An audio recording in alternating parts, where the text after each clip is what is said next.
Yo, what's up everybody? Jumpin' here, and today I'm going to be showing you guys a complete raid guide for the Leviathan raid in Destiny 2. This is the new raid, and it is pretty epic. Now, the first thing I want to say is that there is two easy parts in my opinion, and two hard parts. So, there's going to be two parts to this video. The first part is going to cover the bathroom, and it's going to cover the war beast, and then the second part is going to cover the marathon or the race, and also, of course, the boss. So, let's go ahead and get started with this. Now, I'm just going to really let you watch my gameplay, but also I'm going to try to explain how to actually set up these different parts so that it can make it really easy for your team. Now, the first thing I recommend for the bathroom, this is one of the easy parts, so you really shouldn't have too much trouble with this. But if you want to know how to do this correctly and do it very consistently, the best method that I've found so far is that what you can do is that before you start, make sure that everyone is set up, because what you have to do here, there's 4 plates you have to stand on, and you constantly have to get this particular buff. And if you don't have the buff, you're going to melt and die in the water. So you don't want that to happen. But pretty much what you can do is you can have 4 players. They can go ahead and pick a plate that they want to initially stand on. And you have 2 players that are going to stay in the middle. Once everyone is ready, everyone can jump on their plate. And once the buff is down to 20, that is the key. Once it gets to 20, then you can have the 2 players in the middle immediately swap with the 2 players either on the bottom or on the top. Now, I say that it's best to swap first with the top, and then what can happen is that the players that were on the top left, and on the top right platform, they can go in the middle, get the buff, because you have to constantly go in the middle to get the buff.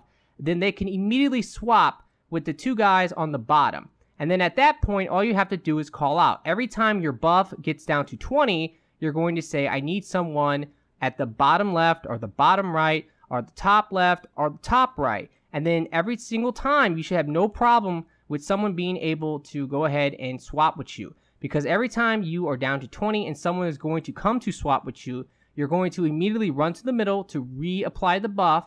And then you're going to ask your teammates, hey guys, who needs it? And then you hear the call out, I need it at the top left or the top right. I need it at the bottom left or the bottom right. And then you just need to go to that location and swap with that player. Eventually, you're going to hear a ding. And of course, you're going to have these big guys spawn, so you can go ahead and use your super if you like on them, but I do think that it is a good idea that you try to save your super for the end where you can actually do some damage, because that is actually really nice if you have your super. But if you're having trouble killing the big major guys with the yellow armor, then you just need to maybe use your super. If you have a rocket launcher or heavy ammo, use that to kill them. And also, when someone comes over to swap with you, they can actually help you kill your guy if you're having trouble. But overall, it's extremely easy, because all you really have to do is just stand on the plate and just swap out every single time that you need to swap out. You just have to call it out and communicate with one another. Once you get down to the damage step, though, that's where it's important. You're going to hear a ding, and then that means you can all run to the middle, and you're going to get force of will. Once you have that, you can do damage to, like, these chains. Now, the thing is, what I recommend, if you are a warlock, I definitely would recommend using the Voidwalker for this part. And if you are a hunter, I recommend using the Night Stalker or the Golden Gun. And if you are a Titan, I would recommend the Sunbreaker or the Striker. That way, if you have your super for this part, you can easily just take these things out. Also, rocket launchers work well, especially the War Coil, which is the rocket launcher that I'm using. If you have this, definitely use it for this part. It makes it extremely easy, and you can just take these things out like it's nothing. But it is a really simple part. It's really not that difficult. And as long as your teammates are communicating, you should have absolutely no problem getting it done. Now, the next part I'm going to talk about is the harder part of the raid. Remember, there's 2 hard parts and 2 easy parts. The bathroom is definitely one of the easy parts. And one of the hard parts is going to be the war beast. Now, the war beast is really annoying. It's kind of random, and I know a lot of people hate it, and there's probably a lot of raid teams out there that are still stuck on the war beast.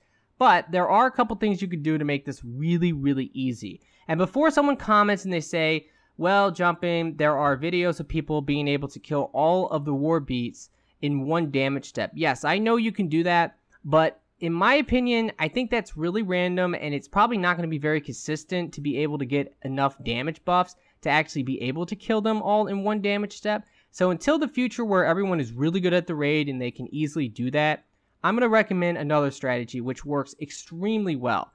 Pretty much what you're going to do here is you need 2 guys on the top, and they're going to be your guides and your laser shooters. holding the crystal, and then everyone else will pick up a spore. And what you need to do first off, before you even start this, run around and find where all the plants are so you actually know where they are. And the two guys on the top, one will be on the right and one will be on the left, and they also need to know where every single plant is. Now, what I recommend is that for the players running the spores, there should be at least one, maybe two guys that can really understand the left side of the map and also the right side of the map. So it's going to take a little bit of time to learn this. But let me just tell you this. The right side of the map is actually really easy. Because if you look at my teammates now, all you have to do, and you should do all 4 players running to the plant, all you have to do is you just are going to basically run out of the door from like the little safe room area. And then you're just going to make a left and run around this giant rock in the middle. And you can most of the time make it to all of the plants no problem. Because there's 3 plants they can get from the right side. They can get the one in the cave, they can get the one on the far right, and they can get the one in the middle of the right, which is the one we just got. And the one I'm looking at right there is the one on the far right.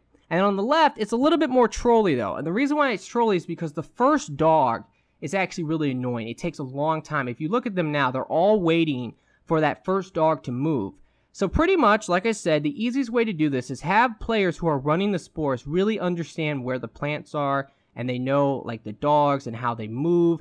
Once you got that down, all you have to do is have all 4 players follow the player who knows where they're going, and then the guys on the top can help guide them and watch for the dogs, and then all 4 players can run to blow up the plant. Once you actually get enough damage buffs, I say anywhere between 36 or 48 is perfect. If you can get 48, it's really, really good. But what you want to do is you want to have everyone assigned a plant. So before you even start, you need to show everyone what plant they're going to go to. Because instead of looking for the dogs, just look for the plant.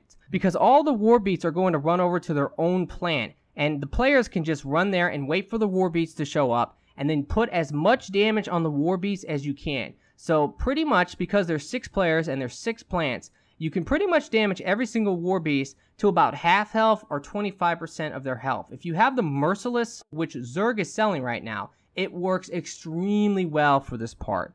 You have about 30 seconds to do damage, and if you're a little bit slow, you will die. But because it's not the hard mode raid, you can revive people, so it's really not a big problem. But pretty much, try to do as much damage as you can. Now, the thing I will say, this is a huge tip. What I recommend on the left side, because on the right side where I'm at, okay, this is the right side to my group. On the right side, you should just damage all of the war beasts to about half health, or maybe 25% of their health. On the left side, 2 players should actually attack the first war beast and kill that beast. And then maybe one of the war beasts will not be touched, and then another one of the war beasts will be about half health or 25% health. If you do that, then when you get to the second part, it's a lot easier. Because on the left side, the only really trolly dog is going to be that first dog on the left. And because you killed him during the first damage step, now the people on the left can easily move and have no problem making it there really quickly. And then the guy on the right will just pretty much guide them. Like I said, the right side is really easy because you have this giant cave in the middle, and you can just run around that cave. And for the most part, the dogs really won't catch you, especially if you actually are having the guy up top guide you. Now, one thing too about this part, especially the initial beginning when you start the whole thing, patience is key, okay? Don't just try to rush it because you think that you need to. You do not. You can wait and take your time. You don't have to rush. And then once you have enough stacks, this is important. Let's say you get 36 stacks or you get 48 stacks. What you can do is you can simply just say, okay, we have enough stacks now. Let's all set up to actually do damage to the dogs. And everyone can run to their dog that they're supposed to be killing, or really they're going to run to their plant. And that's what we're about to do right now. We're about to all run to our plants and get ready for damage. And then you just simply look for your dog, kill your dog, and then on the second damage part, you should be able to kill every single dog, no problem. If you kill your dog really quickly, go and help someone else kill their dog. And on the left side, there's going to be a dog that might have like full health because he wasn't damaged. Well, the 2 players that killed the first dog can easily go and kill that dog. And it's really simple if you follow this strategy. It's just really all about learning the layout and learning like where everything is. And just understand, if you kill that first dog on the left, it's so much better, guys. So much easier. Alright, so that's going to do it for the first part. In the second part, I will go over the other 2 things you need to do in the raid. And of course, the boss battle, because that is the part that's probably giving most people trouble. But I really do hope you have enjoyed this. If you have, will you please like the video for me? Be sure to subscribe for future videos. And I really do hope that everyone has a very nice day. And peace out.